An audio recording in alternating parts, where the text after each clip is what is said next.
Today I'm sewing and sharing a feminine top pattern.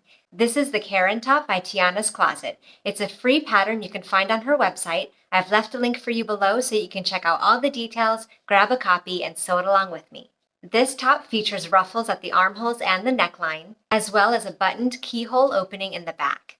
It's a pretty quick sew and I hope you join me. Grab that pattern, cut out your fabric, mark your notches, and let's get started. The only changes I'm making to this pattern is extending the length of my keyhole binding and my armhole bindings. The pattern includes a piece to create armhole bindings, as well as a longer piece to bind your keyhole in the back. I'm going to cut longer strips for the armhole binding so that I can bind the entire armhole instead of just the small portion below the ruffle piece. I'm also making the keyhole binding just about a 1/4 inch longer on both sides so that I can tuck in those ends for a cleaner finish. So I've just cut a few strips of fabric at a 45-degree angle on the bias so that they have a little bit of stretch. I know I have more than what I need and I can just cut off the excess from the armhole and the keyhole. I've transferred the darts onto the wrong side on both sides of my front bodice, and now I'm ready to start pinning them in place.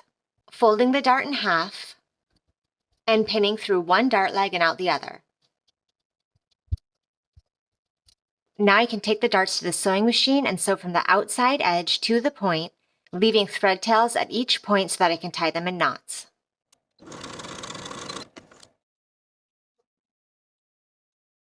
At the top of your back pattern piece, you'll notice there's a subtle corner here about 1 inch from the top edge. We're going to start the binding right at this corner spot, and then bind all around the keyhole until we're back at the same point on the other side. I've pressed one end of my binding to the wrong side by about 1/4 inch, and I'm going to place that folded back portion right sides together with the top of my keyhole and pin in place. And then continue pinning all around the keyhole, matching those raw edges. And then when I'm back at the other side, I'm going to make sure that I have about 1/4 inch more material to my binding and to the edge of the keyhole, and cut off the excess. And then fold this side of the binding to the wrong side by 1/4 inch and pin in place. And now I'm going to take this to my sewing machine and sew the keyhole with a 1/4 inch seam allowance.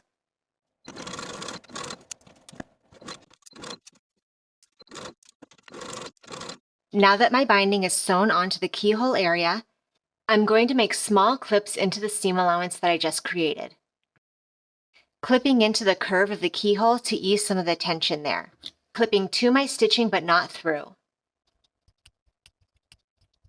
Fold the binding to the wrong side of the garment, folding the raw edge of the binding to the stitching line, and then on the stitching line, and pinning in place.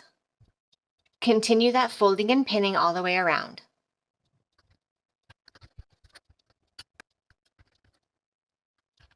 Now I'm going to go back to the sewing machine and edge stitch close to this bottom fold of the binding all the way around.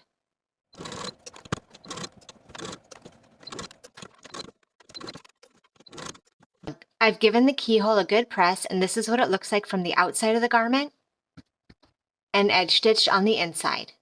Place your front and back bodice pieces right sides together and pin the side seams and shoulder seams. Sew the side seams and shoulder seams with a 1/2 inch seam allowance and serge your seams to finish. And do this on both sides. For the bottom of each sleeve ruffle, I folded the bottom raw edge to the wrong side by 1/2 inch.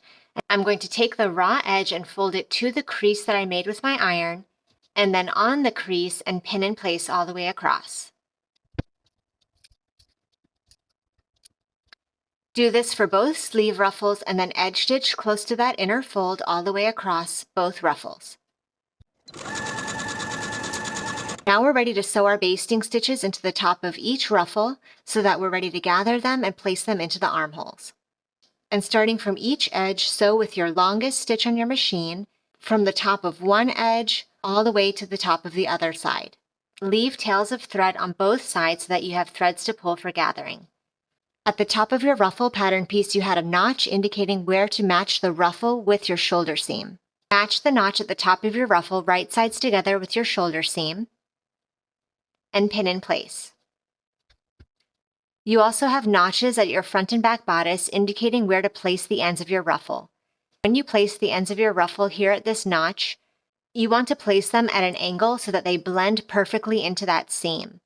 So you'll be placing the rolled hem portion of the ends of both ruffle at that notch instead of matching up the raw edges there.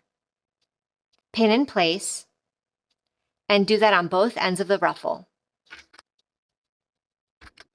Now we can start pulling those gathering stitches so that the ruffle fits perfectly between the notches. Once it fits and the gathers are distributed evenly, go ahead and pin in place. And do this on both sides of your ruffle. Take this to your machine and baste your ruffle to the armhole so that everything stays in place before we bind the entire armhole.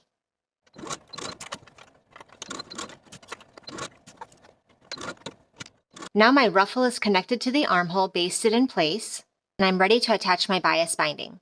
I've taken one of the short edges of my binding and I folded it back to the wrong side by 1/4 inch, and I'm going to start my binding at the underarm seam, placing my folded short edge of the binding right at the seam and pinning in place.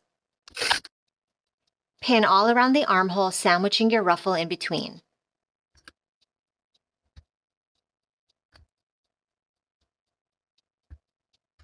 And when you're back where you started, let your loose end overlap the folded edge by about 1/2 inch and clip off the excess.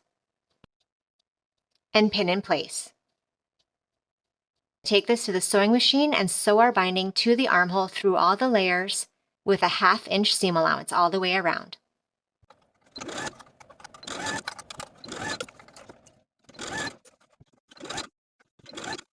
Now my binding is attached to the armhole all the way around, and my ruffle is nicely sandwiched in between. Now before I bind this armhole, I'm going to trim the seam by about 1/2 to reduce bulk here. I'm just going to use my pinking shears all the way around.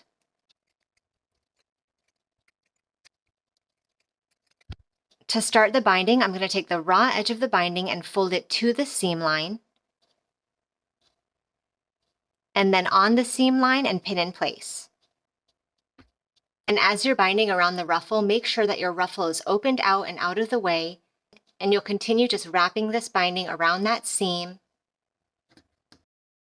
and pinning in place.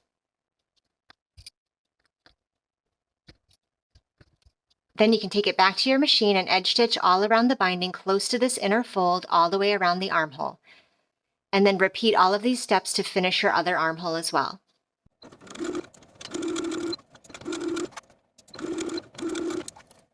So here's my ruffle stitched all the way around on the outside, and here's what it looks like on the inside. The entire seam is nicely and cleanly encased, and you can see here where the ends of the ruffle taper nicely into that seam because of how we angled them earlier. We're going to do a rolled hem for the top of our neckline ruffle as well, just slightly smaller than our previous rolled hems.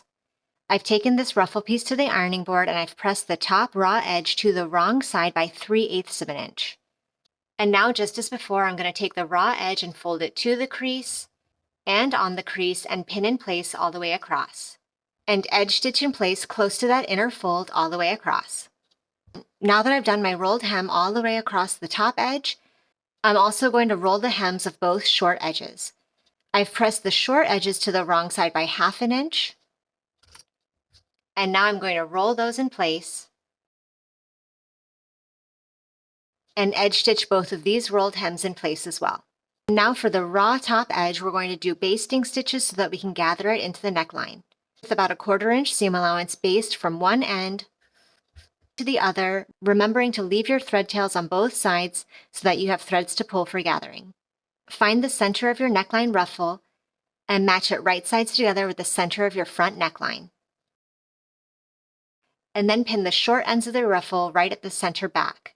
Notice that the seam allowance of your center back will be rolled in a little bit because of how we bound the neckline binding, and this will help give a clean finish here. So place the short edge of your neckline binding right where that center back seam allowance folds into the inside. And do that on both sides of the center back.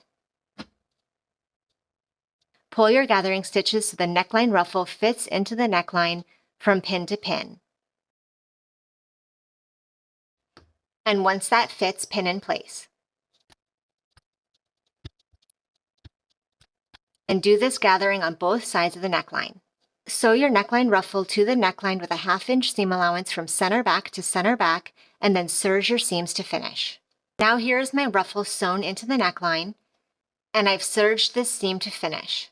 We're going to be pressing this seam down and top stitching the seam to the neckline all the way around, which will help this ruffle to stand up straight. Before we do that top stitching, I want to insert a button loop right here at the neckline seam and encase it within that serged seam so that I could top stitch right over it. I've just cut a very narrow strip of cording, and I've considered the seam allowance on both sides so that it's big enough to fit around my very small button at the opposite center back. Just for reference, I'm using about a 3/8 inch button, and I've cut my button loop about 2.5 inches long. You can use cording or elastic. So I'm going to fold my cording in half, and I'm going to place it right at my center back seam, letting the cording lay on top of my keyhole binding by about 1/2 inch, and then folding my serged seam right on top of the cording. And I'm going to pin that in place. I'm going to take it to my sewing machine and stitch vertically back and forth to hold that cording in place. So here's my finished button loop stitched into that center back seam. And now I can press the entire neckline seam downward and edge stitch all the way across close to my serging stitches from center back to center back. Then with a needle and thread, I'm going to sew my button into my center back opposite my button loop.